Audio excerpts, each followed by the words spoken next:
C'est l'heure de l'invité du Grand Journal et aujourd'hui, 18 décembre, nous célébrons la Journée internationale des migrants, l'occasion de revenir sur l'évolution de cette mobilité humaine, un phénomène naturel depuis la nuit des temps et dont les causes sont nombreuses et multiples, climatiques, économiques, mais aussi politiques. Alors quel état des lieux faire de ces flux migratoires aujourd'hui, notamment sur notre continent, mais aussi au Maroc? J'ai le plaisir d'accueillir Yassine Benmokhtar, spécialiste en mobilité et migration au Center for Global Studies à l'Université internationale de Rabat. Bonjour et bienvenue à vous. Bonjour, merci de me recevoir. Alors, je vous propose de commencer par la migration sur notre continent, la migration intra-africaine, puisque ce sont souvent des idées perçues qui parlent d'une migration vers l'Europe. On parle même avec une terminologie bien précise qui est celle d'une crise migratoire. Et dans ce domaine-là, les mots comptent, les mots ont du poids. Parlez-nous de cette migration intra-africaine qui a augmenté de 44%, me semble-t-il, depuis 2010. Et donnez-nous des chiffres. Quelle est la réalité des mouvements migratoires en Afrique aujourd'hui ? Effectivement, le narratif, si j'ose dire, autour de ces questions de migration, de mobilité essentiellement africaines sont très souvent biaisés, instrumentalisés. Donc, il est très important de mettre les faits sur la table, ce qui est la réalité sur le terrain. Alors, la proportion mondiale des migrants a été en évolution plus ou moins stable depuis les années 90. Donc, nous sommes passés dans l'ordre de 3% depuis les années 90 à aujourd'hui. Donc, il n'y a pas de vagues migratoires internationales, il n'y a pas de crise internationale des migrants ou des mobilités, il y a plus ou moins une crise de l'accueil et des politiques migratoires auprès des récipiendaires de ces personnes qui sont en quête in fine de meilleures opportunités de vie. Donc la population africaine migre essentiellement sur le continent, et j'insiste dessus essentiellement.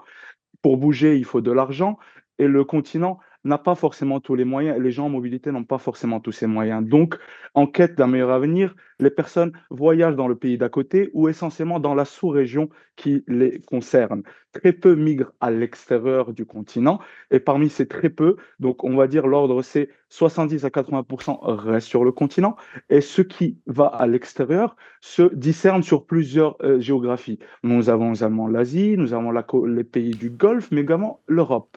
Parmi ces 20%, seulement un tiers rejoignent l'Europe. Donc nous n'avons pas une invasion massive ni de flux massifs vis-à-vis de l'Europe. Ces personnes sont essentiellement éduquées, en cherche de meilleurs emplois, d'opportunités d'avenir et ils sont jeunes. Et il y a un gros pourcentage, pardonnez-moi, de femmes dans ces flux-là, ce qui représente plus ou moins une cinquantaine de pourcents.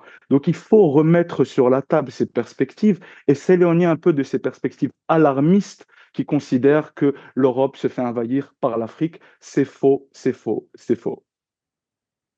La gestion des migrations en Afrique implique aussi, Yassine Benmokhtar, de jongler entre des besoins locaux variés d'un côté, mais aussi une coopération régionale qui s'impose pour pouvoir relever les défis qui restent nombreux, notamment sur le plan institutionnel et politique, comme vous venez de le dire.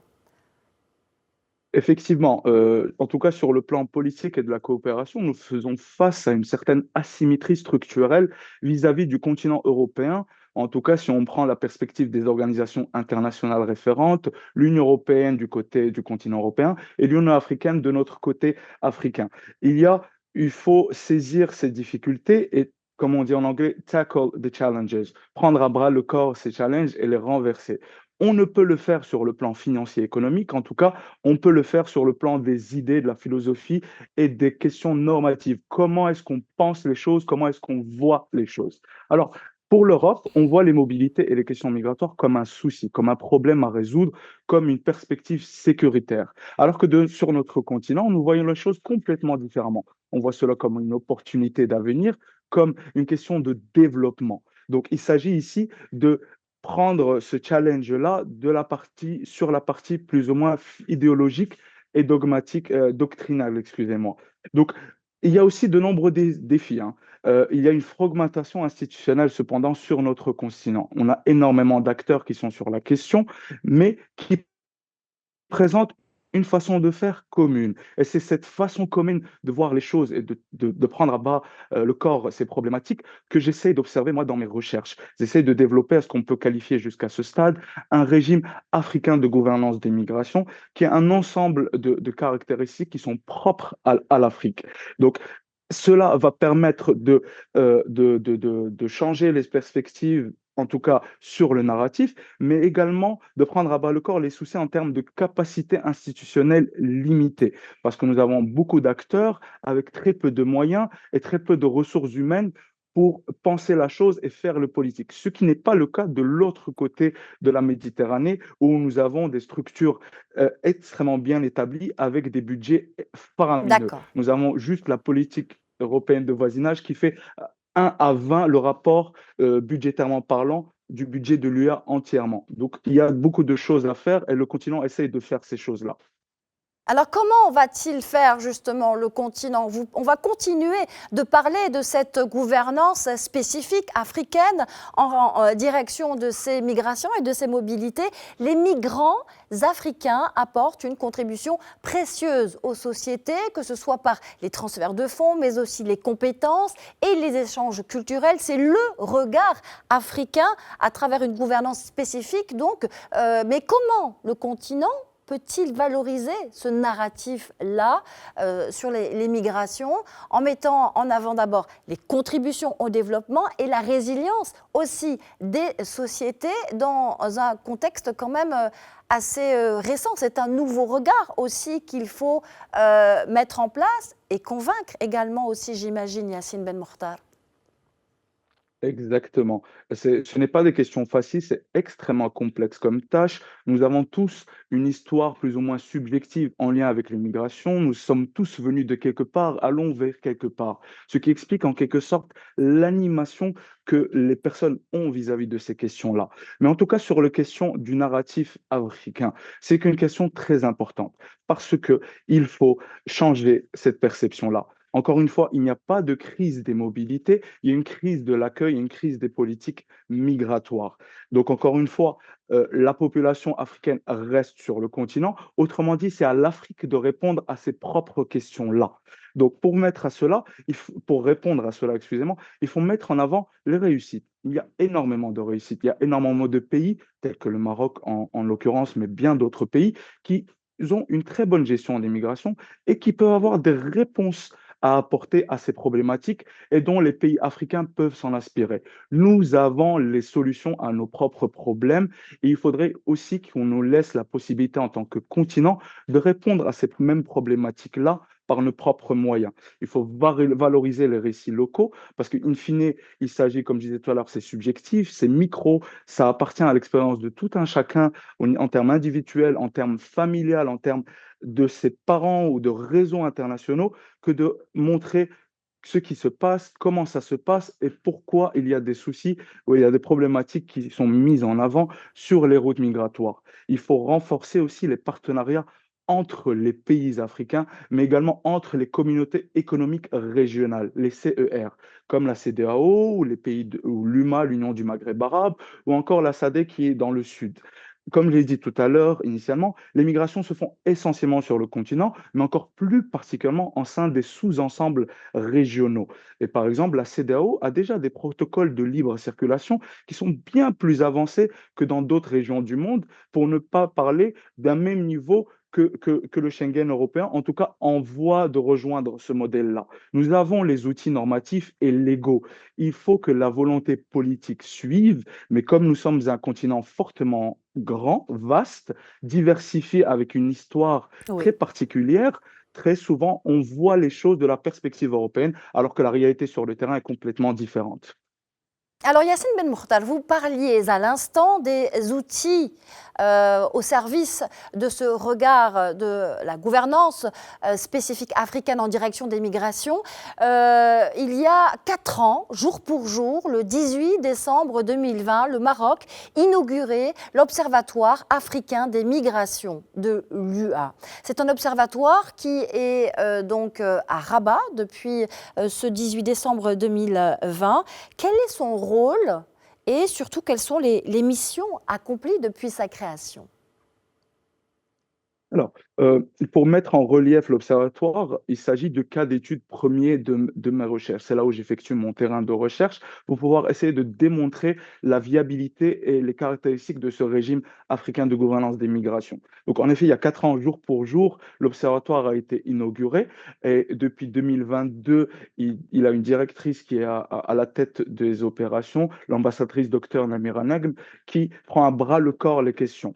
Pourquoi il y a eu la création de cet observatoire? Si on se rappelle de la déclaration de New York en 2016, les chefs d'État et du monde entier ont convenu de la nécessité d'avoir une nouvelle approche vis-à-vis des mobilités et de nouveaux accords sur la question, ce qui a débouché sur le pacte mondial sur la migration ordonnée et régulière, dit pacte de Marrakech, qui a été signé en 2018. L'objectif 1 de ce pacte est de générer les meilleures données sur la question des mobilités. Et il me plaît à dire très souvent que la réponse africaine à ce premier défi, à ce premier objectif du pacte, fut la création de l'Observatoire africain des migrations. Comme je disais tout à l'heure, il faut changer de narratif. Comment est-ce qu'on peut changer de narratif sans des faits probants? Donc l'Observatoire vise à générer et à collecter auprès de ces États membres de l'Union africaine et des pays africains les données sur le vaste spectrum de migration et de mobilité. Une fois collecté, l'Observatoire est censé également analyser, mais par la suite également disséminer euh, ces données-là auprès des acteurs continentaux, sous-régionaux, nationaux, mais surtout et essentiellement face au reste du monde. Les Africains connaissent la réalité sur le terrain. Il faut qu'on change de narratif vis-à-vis du reste du monde. Et on ne peut le faire sans avoir des données probantes. Donc l'Observatoire agit sur cette question-là. Il a fait énormément d'activités à ce sujet. À mon sens, si je me souviens bien, ils en sont au niveau de 7 activités de capacity building, autrement dit, qu'on est non seulement dans la collecte, l'analyse, la dissémination, mais aussi dans le renforcement des capacités des États pour pouvoir parler de manière probante de ces questions-là, en tout cas d'une vision commune sur ces questions.